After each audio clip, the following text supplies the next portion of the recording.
My daughter left me when her mother told lies about me now.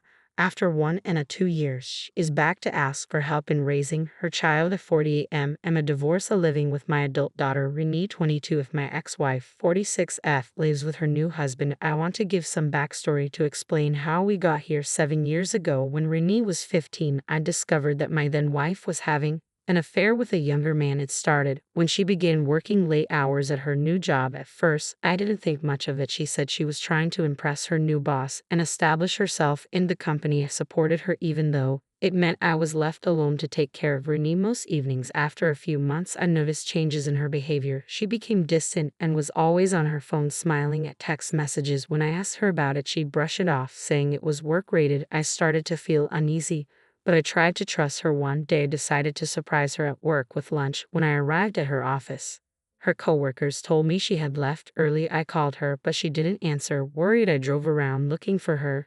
That's when I saw her car parked outside a hotel. My heart sank. I waited in my car, hoping I was wrong. An hour later, I saw her exit the hotel with a man who looked about 10 years younger than her. They kissed before parting ways. I felt like my world had shattered. When she came home that night, I confronted her. At first, she denied everything, but when I told her what I had seen, she broke down and admitted to the affair. She said she felt neglected and unappreciated, and this man made her feel young and desired again. I was devastated. I had always thought we had a good marriage, and I couldn't believe she would betray me like this. I couldn't tolerate this betrayal. The trust was broken, and I knew I couldn't continue in the marriage. I filed for divorce soon after. It was a difficult time for all of us, especially Renee. She was caught in the middle, confused and hurt by the sudden breakdown of her family. After the divorce, I got custody of Renee, and my ex-wife moved out. She married the man she had the affair with about a year later. Since then, I've avoided any contact with her. The pain and anger were too much for me to handle. Renee, however, continued to see her mother. At first, it was just occasional visits, but over time, they started meeting once or twice a month. I never stopped her from seeing her mother, as I didn't want to put her in the middle of our issues. Over the years, I noticed Renee becoming more distant from me. She'd come home from visits with her mother in a strange mood,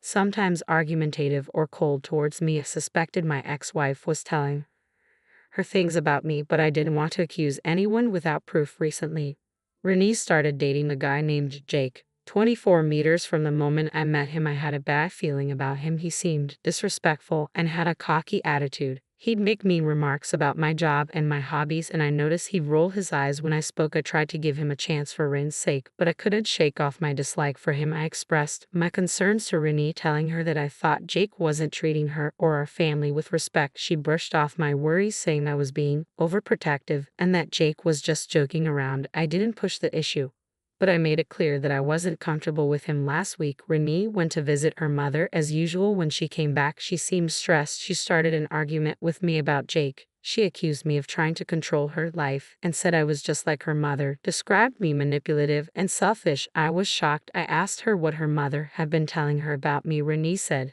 that her mother told her I had been controlling and emotionally abusive during their marriage, and that's why she had sought comfort elsewhere. She said her mother warned her that I would try to sabotage her relationships because I couldn't stand to see her happy and independent. I was furious. These were all lies, and I couldn't believe my ex-wife would stoop so low as to poison our daughter against me. I told Renee that her mother was lying and explained my side of story. Again, I reminded her of how her mother's affair had torn our family apart. Renee wouldn't listen. She accused me of trying to turn her against her mother and said she was tired of being stuck in the middle of our drama. She then brought up Jake again, saying that if I couldn't accept him, then maybe I didn't accept her. I tried to explain that my issues with Jake had nothing to do with my problems with her mother. I told her I was just worried about her and wanted to make sure she was with someone who respected her, but Renee was too angry to listen. She said she was an adult and could make her own decisions about who to date. The argument escalated, with both of us saying hurtful things.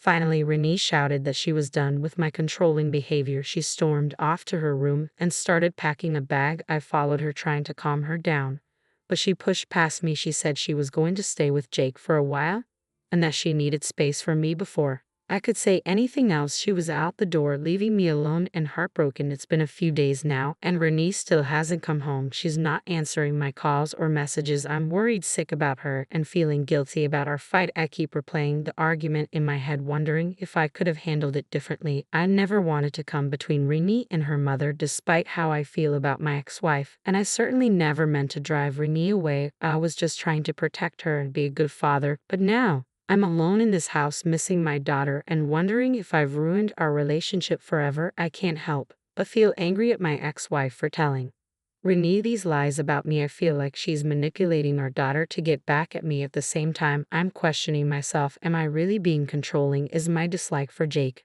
unreasonable? Should I have kept my concerns to myself? I'm at a loss for what to do now. I want to reach out to Renee, but I'm afraid of pushing her further away. I want to confront my ex-wife about her lies, but I don't want to make things worse for Renee. I'm considering seeking family therapy, hoping it might help us communicate better and heal our relationship. I love my daughter more than anything, and the thought of losing her is killing me. I've always tried to be a good father, but now, I'm not sure if I failed. Am I a bad guy for not accepting Rain's boyfriend and causing her to leave home? Should I have handled things differently? How can I fix this and bring my daughter back home? Update: it's been a year and a half since I last posted about my daughter Renee leaving home after our fight about her boyfriend Jake. A lot has happened since then, and I wanted to share an update. For the first few months after Rin left, I tried reaching out to her regularly. I called, texted, and even wrote her letters. Most of my attempts went unanswered. When she did respond, it was with short, cold messages telling me she needed space. It was a painful time, and I felt like I had lost my daughter completely. I threw myself into work and tried to keep busy, but the house felt empty without Renee. I considered selling it and moving, but I couldn't bring myself to let go of the home where we had so many memories. As time passed, I heard bits and pieces about Rin's life from mutual acquaintances. I learned that she had moved in with Jake and was working at a local coffee shop. I wanted to visit her at work just to see how she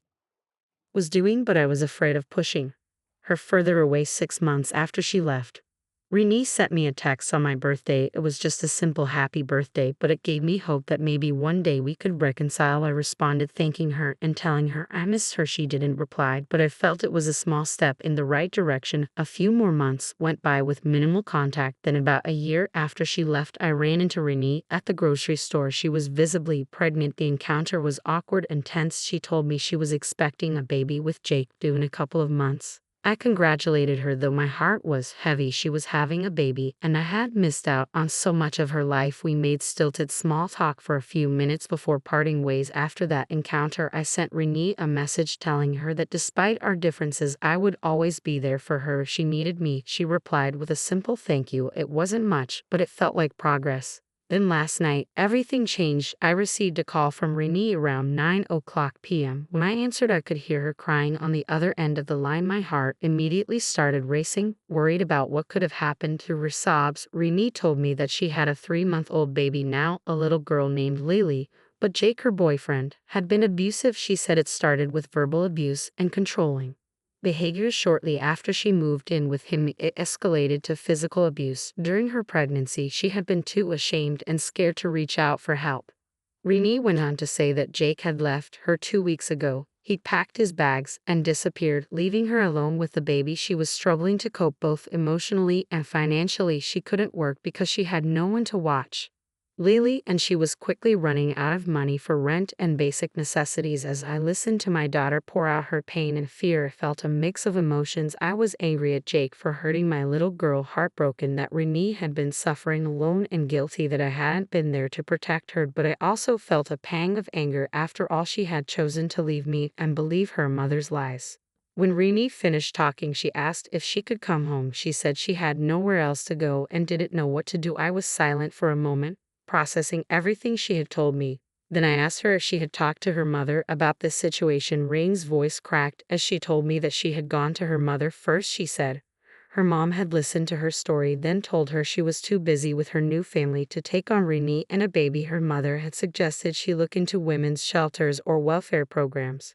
Renee said she felt betrayed, abandoned by the person who had convinced her to cut ties with me. I felt a surge of anger towards my ex-wife. How could she turn her back on our daughter in her time of need? But I also felt conflicted about my own response. Part of me wanted to immediately tell Renee to come home to protect her and help her like I always had, but another part of me was hesitant. I told Renee that I needed some time to think about it. I explained that while I loved her, was concerned for her well-being, her leaving had hurt me deeply. I said I wasn't sure if I was ready to have her back in my life so suddenly, especially with the added responsibility of a baby. Rain's sobs grew louder. She begged me to reconsider, saying she had no one else to turn to. She apologized for believing her mother's lies and for the things she had said to me before she left. She promised things would be different this time. I felt torn. I knew Renee was in a desperate situation, and the thought of my daughter and granddaughter struggling alone broke my heart. But I also worried about falling back into old patterns.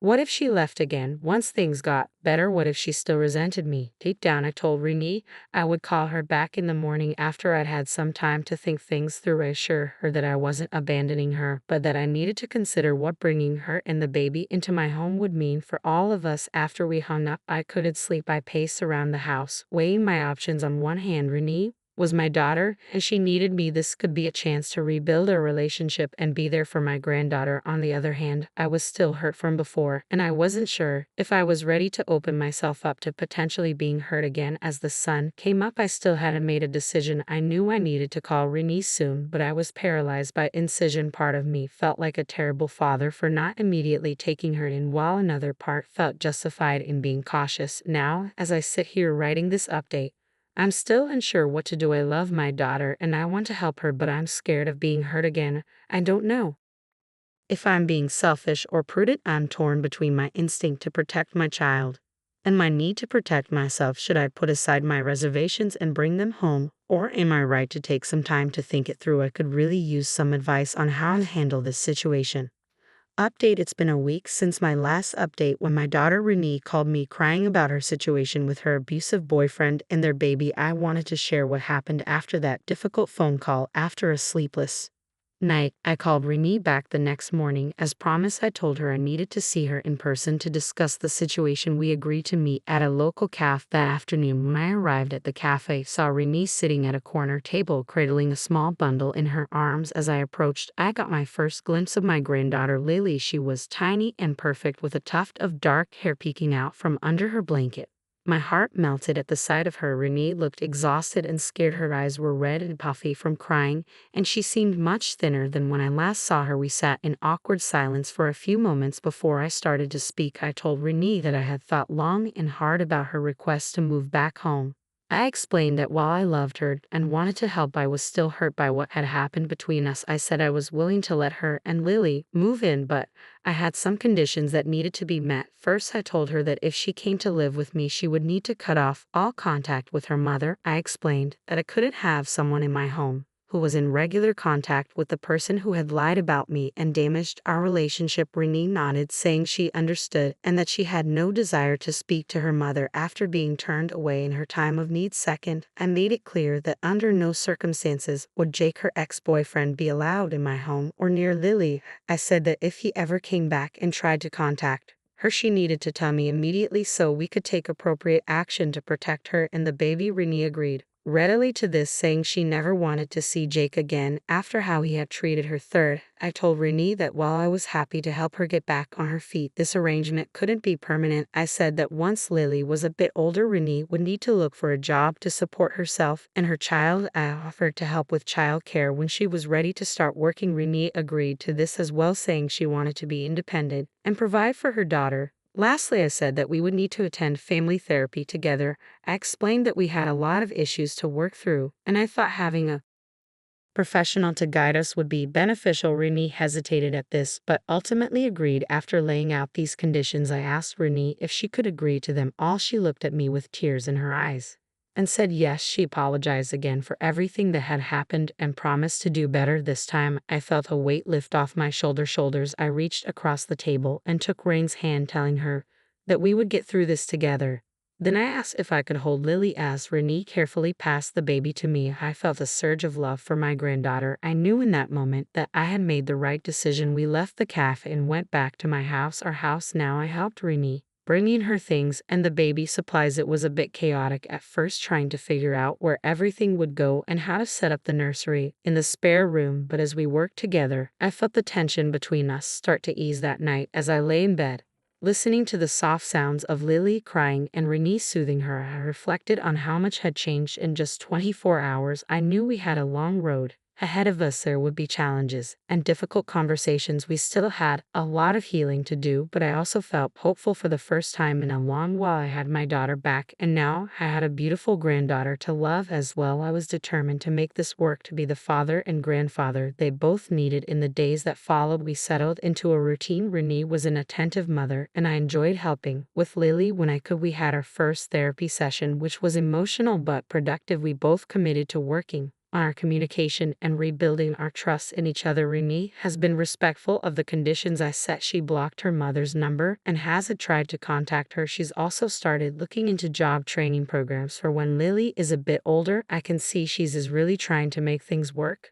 There are still moments of tension and awkwardness between us. We're both learning how to navigate this new dynamic, but there are also moments of joy, like when Lily smiled for the first time or when Renee and I managed to have a long, honest conversation without arguing. I know we have a long way to go, but I'm glad I made the decision to give Renee and Lily a home. It won't be easy, but family is worth the effort. I'm committed to being there for both of them and to healing our relationship one day at a time. Thank you to everyone who offered advice and support through this difficult journey. Your words helped me find the strength to make this decision and work towards reconciliation with my daughter.